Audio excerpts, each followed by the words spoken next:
subscribe with notifications on.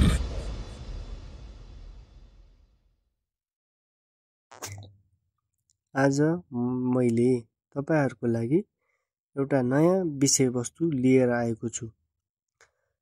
आजको विषयवस्तु रहेको छ राशन खरिदको लागि लागत अनुमान स्वीकृति गर्ने समितिको बनावट। नेपाल सरकारको विभिन्न सार्वजनिक निकायहरूको लागि राशन व्यवस्थापन गर्नुपर्ने नीति सार्वजनिक खरिद नियमावली 2064 को परिच्छेद 8 को दफा 88 को उपदफा 2 मा व्यवस्था भए बमोजिम राशन खरिदको लागि आवश्यक पर्ने लागत अनुमान तयार गर्न निम्न समितिको गठन गरी लागत अनुमान तयार गर्नुपर्ने र सोही बमोजिम राशन व्यवस्थापन गर्नुपर्ने प्रावधान रहेको छ। नेपाल सरकारको सम्पूर्ण जिल्लाहरूमा एकरूपता कायम राख्नका लागि देहायमा उल्लेखित कार्यालय प्रमुख तथा प्रतिनिधिहरूको उपस्थितिमा समिति गठन गर्ने गरिन्छ। राशन खरिदको लागि लागत अनुमान स्वीकृति गर्ने समिति बनावटको अध्यक्ष रहेको छ प्रमुख जिल्ला अधिकारी, प्रमुख कोष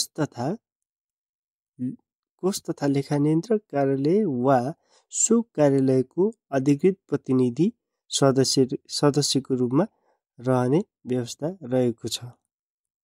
त्यस्तै प्रमुख जिल्ला कृषि विकास कार्यालयको पनि सदस्यको रूपमा रहने व्यवस्था रहेको छ। अर्को रहेको छ प्रतिनिधि जिल्ला उद्योग वाणिज्य संघबाट एकजना प्रतिनिधि सदस्यको रूपमा रहने व्यवस्था रहेको छ भने अर्को रहेको छ राशन व्यवस्थापन गर्नुपर्ने सार्वजनिक निकायको प्रमुख सदस्य सचिवको रूपमा नियुक्ति रहने व्यवस्था रहेको छ। यसरी 5 जना विभिन्न कार्यालयको प्रमुख तथा प्रतिनिधिको रूपमा